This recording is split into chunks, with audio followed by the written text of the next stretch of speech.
Hello, Ivy here. This week's episode is episode 177, part 2.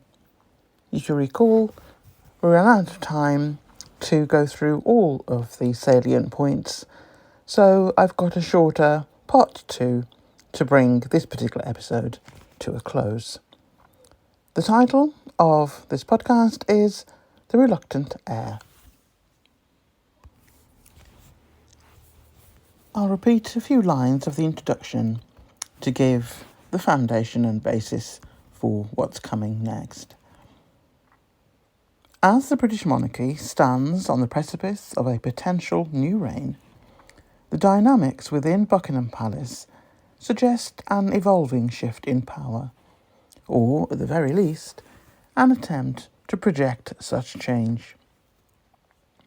The heir, Prince William, has recently been vocal about his future ambitions, signalling an eagerness to define his legacy even before ascending the throne. Engaging with the royal rota, he has begun delineating plans for a modern monarchy, all while subtly hinting at who may or may not be deemed worthy of attending his coronation. This preemptive discourse paints a picture of a confident and prepared future monarch. However, the reality may be more complex. Let's take a couple of minutes to have a quick recap through the main headings of sections that we covered in part 1. Health challenges faced by the King.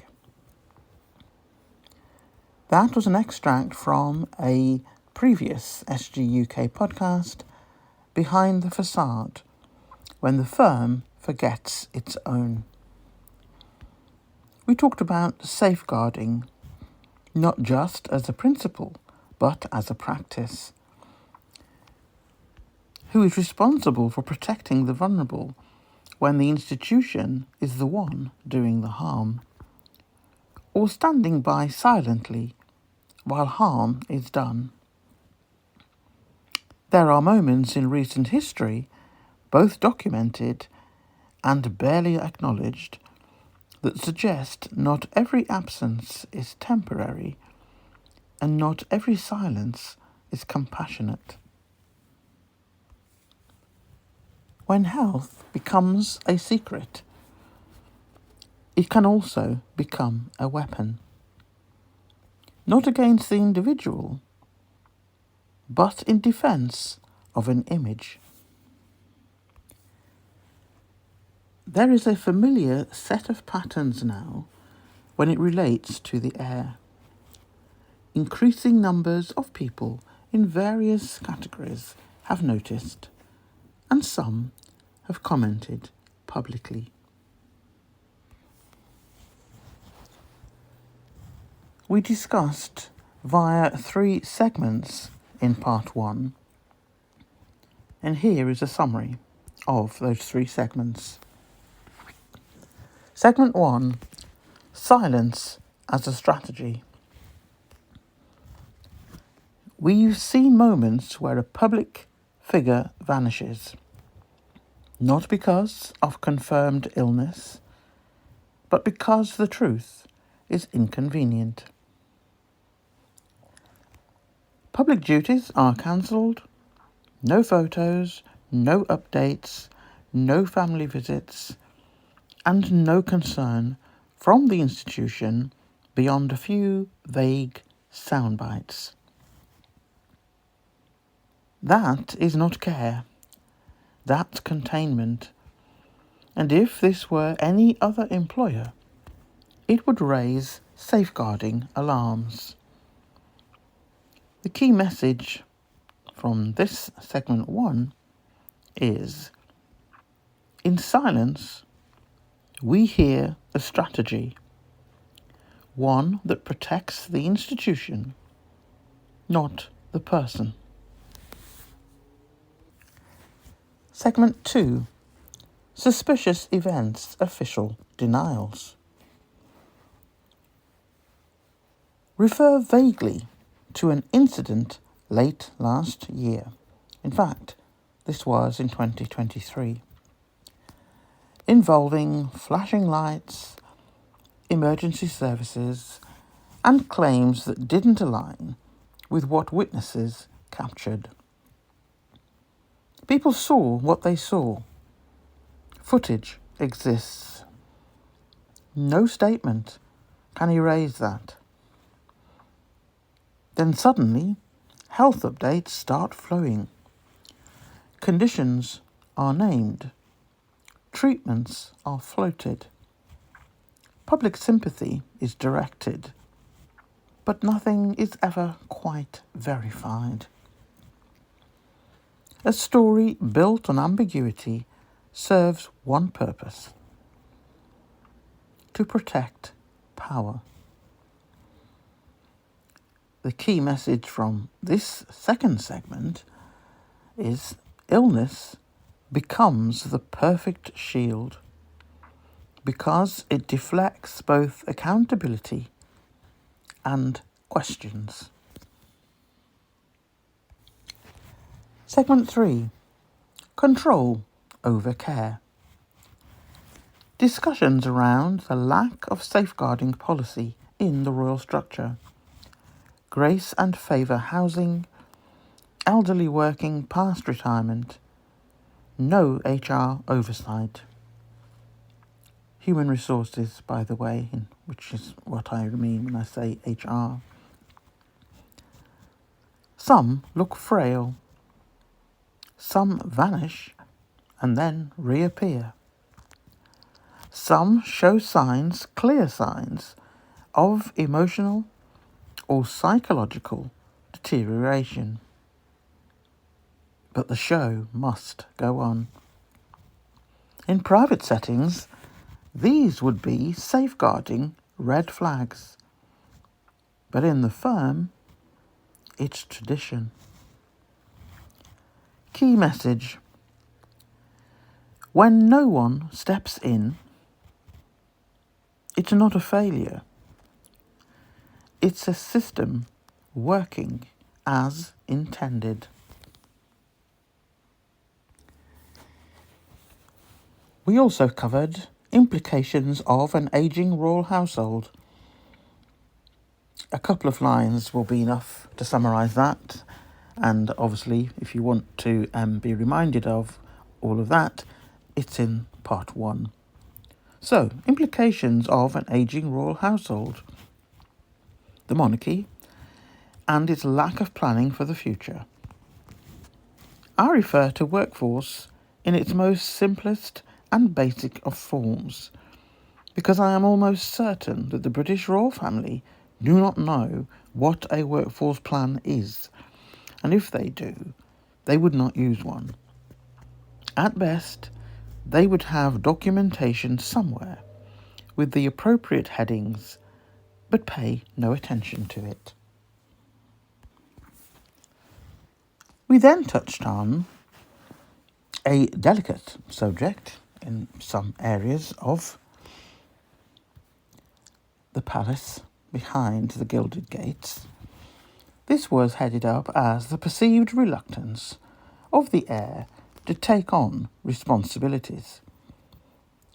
And this was described as a psychological unpacking of Prince William. I explored the various stages of the lives of Prince William and Prince Harry. Mainly Prince William in this podcast.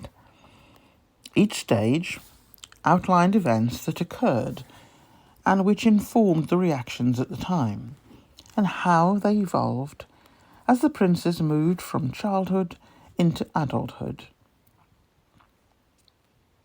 I expressed hope that you all would start to see the themes emerging, and which set out the landscape and emotional contributions as to how they each react to various key stages in life, both on a different path, but yet interlinked in many ways.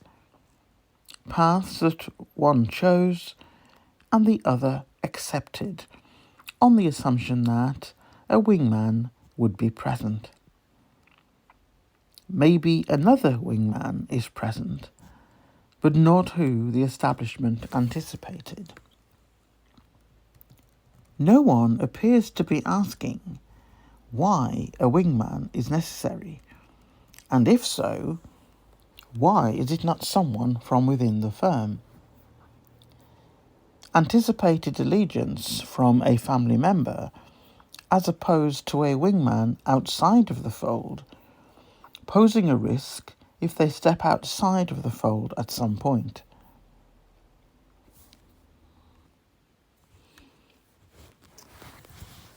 We covered the topic of the assembly line of a constant supply of new people being born into the industry. It's simply master and slave mentality, born into opulence, behind the plantation, behind gilded gates. Gates that no one is allowed to exit and live elsewhere. Slaves who escape are hunted down and destroyed, or forced back. It is meant to be a warning to any others who may be considering it.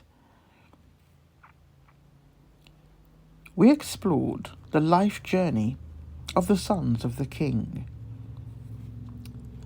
and to see whether or not we could spot the key areas of their lives to bring them to where we are now with the monarchy, the village, and the republic movement. One would think that a slimmed-down monarchy would either find better defined roles for such individuals, or else release them from any royal expectations once they've slipped down the pecking order of succession. Royal historian Ed Owens says Sweden and Denmark are examples of where such an approach has been taken, downsizing the royal families so that individuals who might have been marginal spares can have their own private lives, unfettered by royal responsibilities.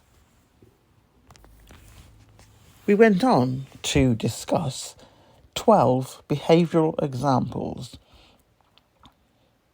For this part 2 section, all I'm going to read out is the actual 12 behaviours, not each of the paragraphs that go with it, because that information is in part 1.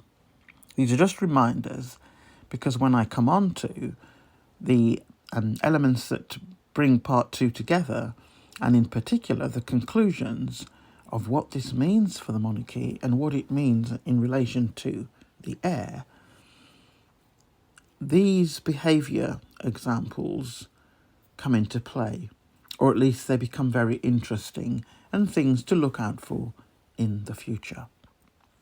So, the 12 behavioural examples that are exhibited when you try to block a narcissist from destroying your peace. They often have a fragile ego and are highly sensitive to perceived threats to their self-esteem and control. 1. Rage and outbursts. 2. Attempts to manipulate. 3. Victim playing. 4. Smear campaigns. 5. Hoovering. Hoovering is a tactic where the narcissist attempts to draw you back into their life after you've cut ties. 6. Gaslighting. 7. The silent treatment. 8. Creating alternate accounts. 9. Stalking and harassment. 10. Attempts at a sudden charm offensive. 11. Threats and ultimatums. And 12, seeking allies. Narcissists may reach out to mutual friends, family members, or acquaintances for support in destroying their target.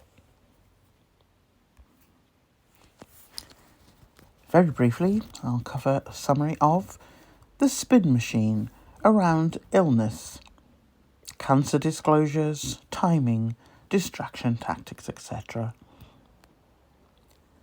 The power of the British royal family and the establishment generally has ensured that when one looks for information or data on such topics as cancer disclosures, timing, distraction tactics, information on any search engine is like looking for the Holy Grail. That is not a coincidence. That is deliberate. And in itself, it tells the discerning people what we already suspect. So the lack of actually stating it in print has defeated the object of the intention. It is as plain as day that the timing of disclosure of health issues are used to influence public attention.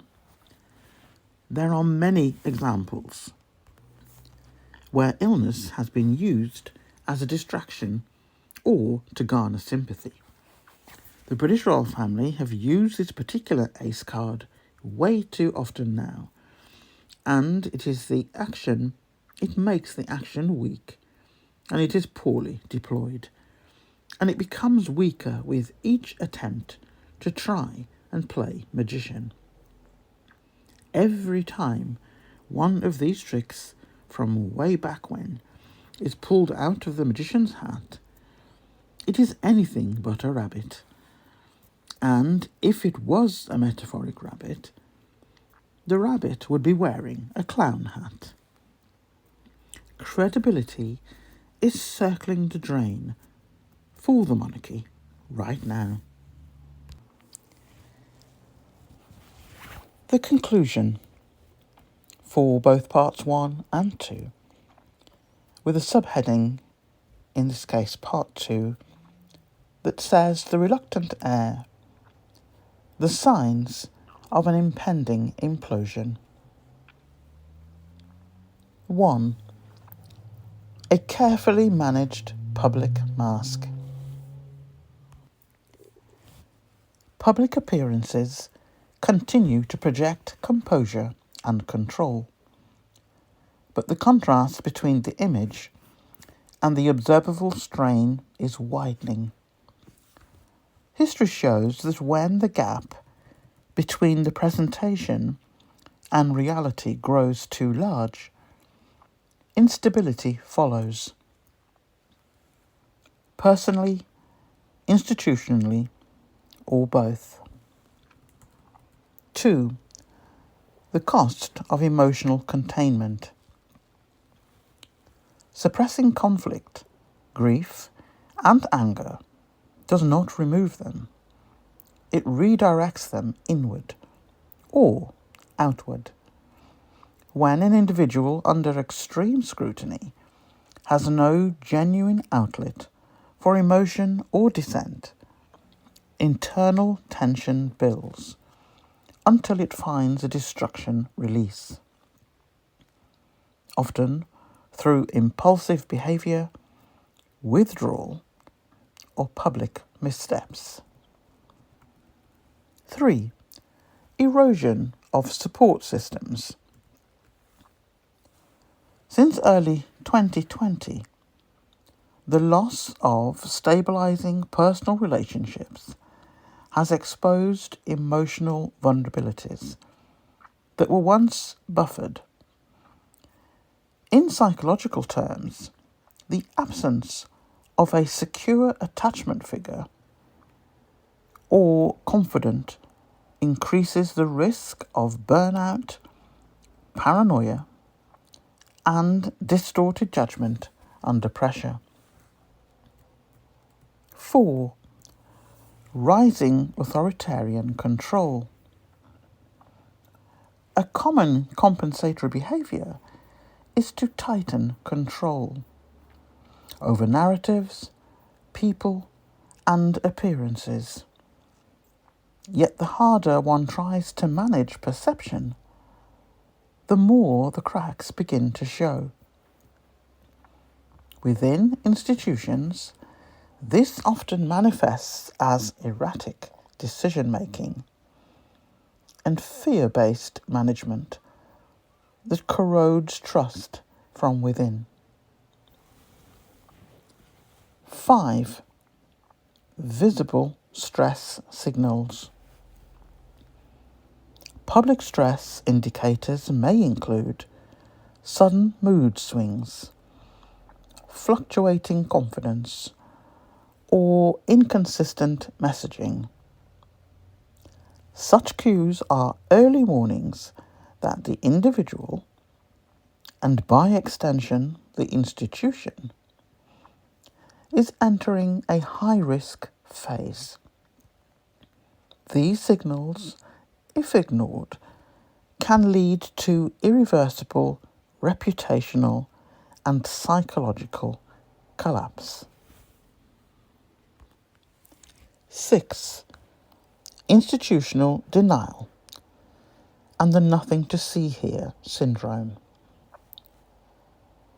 When institutions rely on secrecy and denial to preserve stability, they actually amplify instability.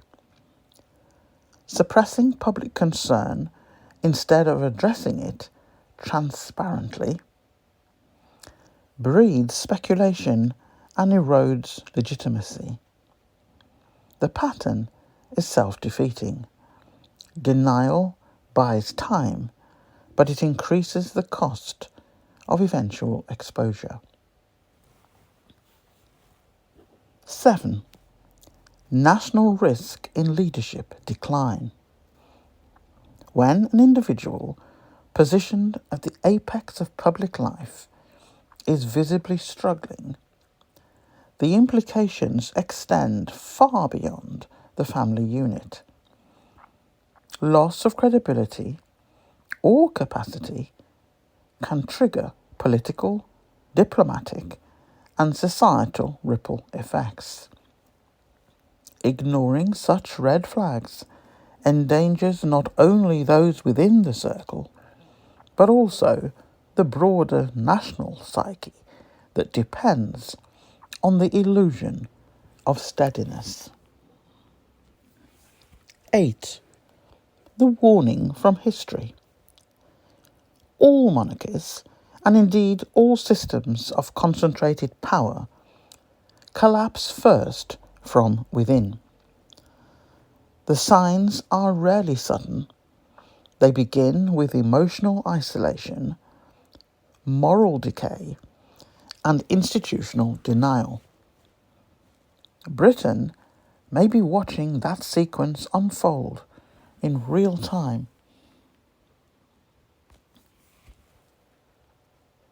And I just would like to say here and reiterate something that has been a theme running through all of the podcasts since 2020.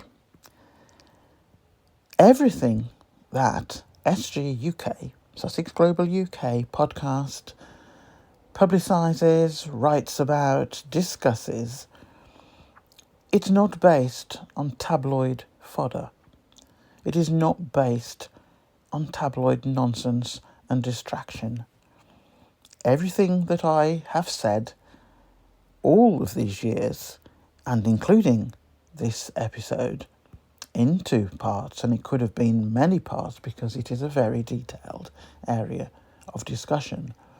But I just want to reiterate and to remind those and to inform any new listeners that everything that I am saying is based on academic, published research.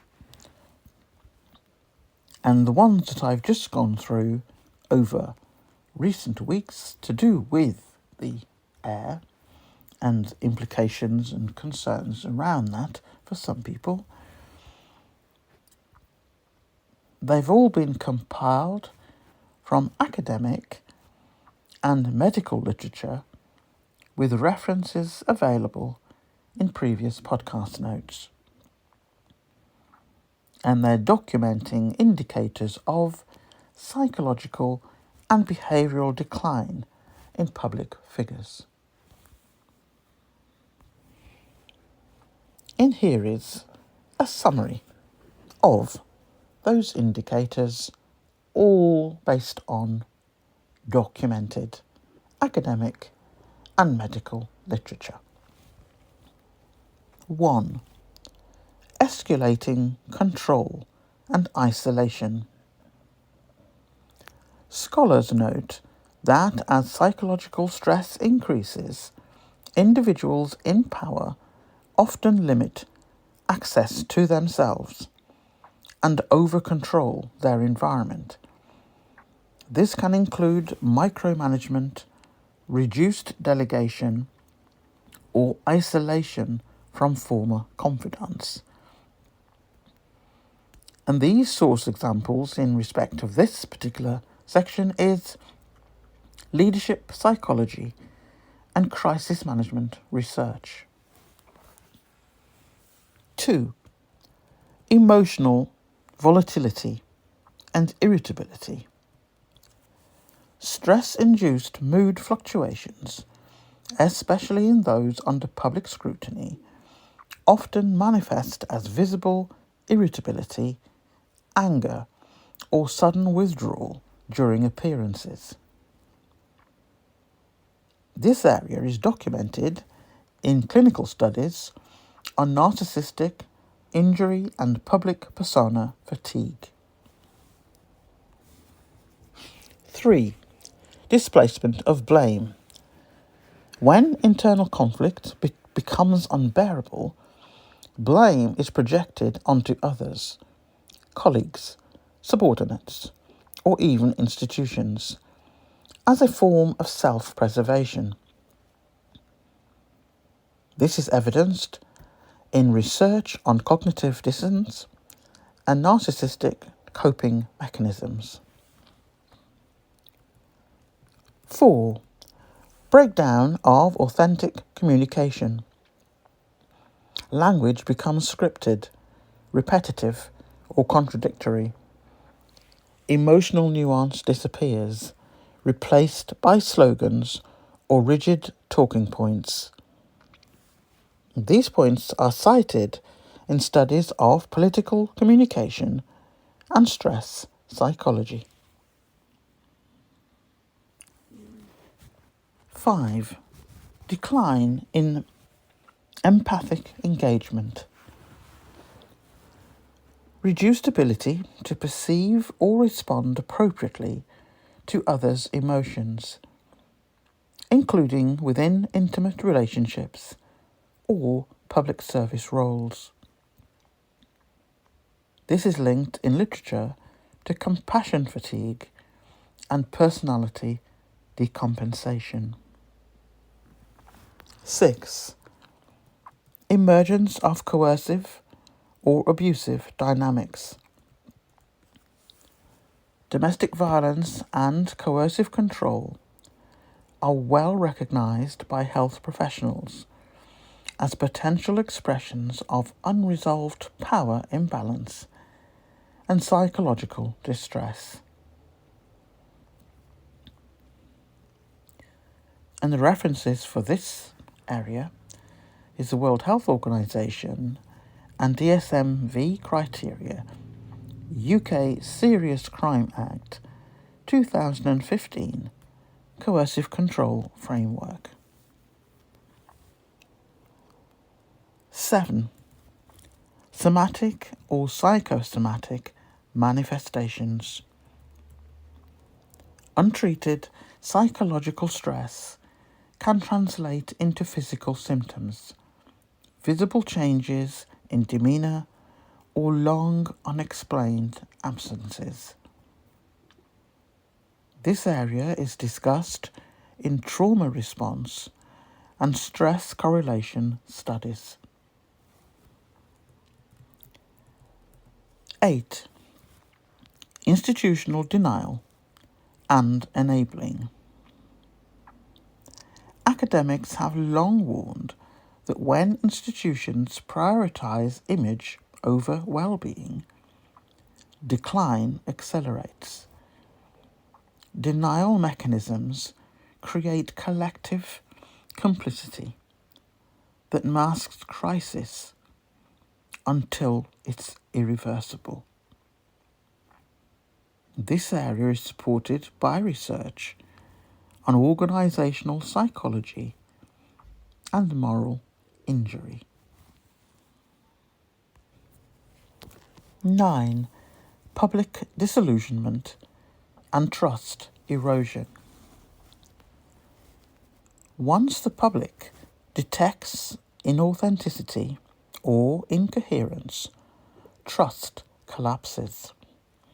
This process is well documented in sociological studies of leadership decline and the mask slip phenomenon. Source examples for this area: Max Weber's legitimacy theory, modern crisis communication models.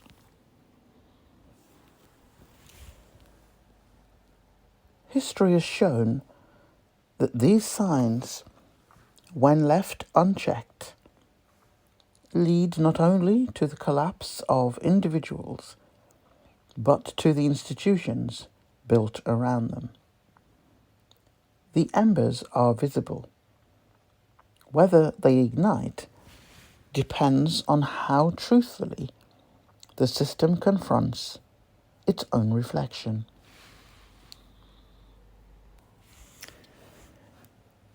And to bring this podcast to its close,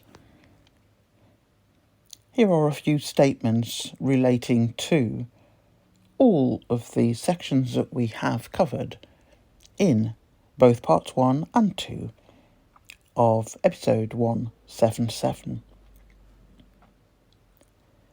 In times of pressure, history has shown us the same familiar signs of decline in those who live their lives under the spotlight. The first is control, where the need to manage every word and every movement becomes a substitute for real stability. Then comes isolation, the slow withdrawal from trusted voices until only the echo of one's own thoughts remains.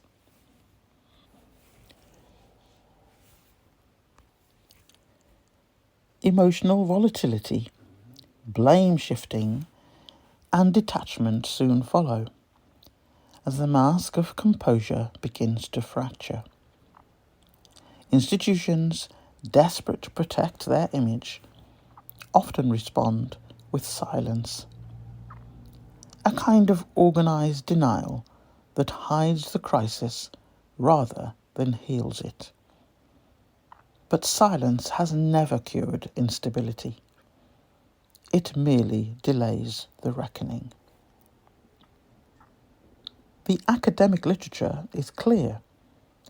When power and pain exist in the same space, without accountability, collapse is inevitable.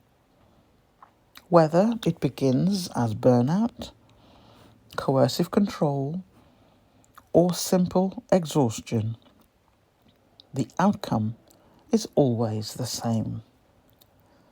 The system breaks before it admits the truth. So when we look at the present moment, it is not about scandal or rumour. It is about recognising the red flags that every psychologist, medic, and historian has warned us about. The patterns that tell us when a public figure and the institution around them is reaching the point of no return. The embers are already there. The question is whether anyone will notice before the fire takes hold.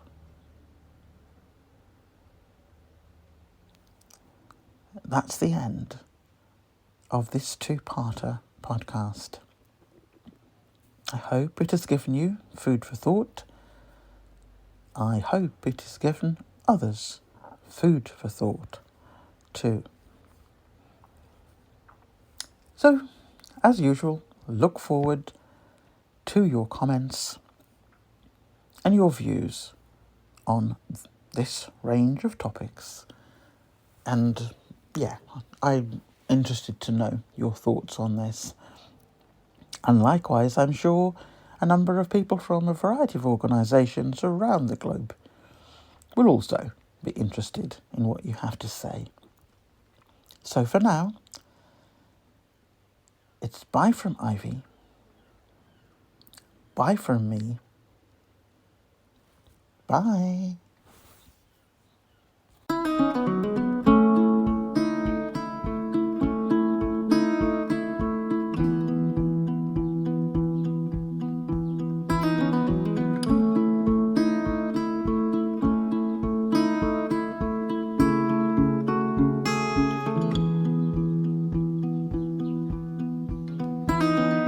There's a message drifting in the air. If you listen, you will notice music everywhere. This bridge is made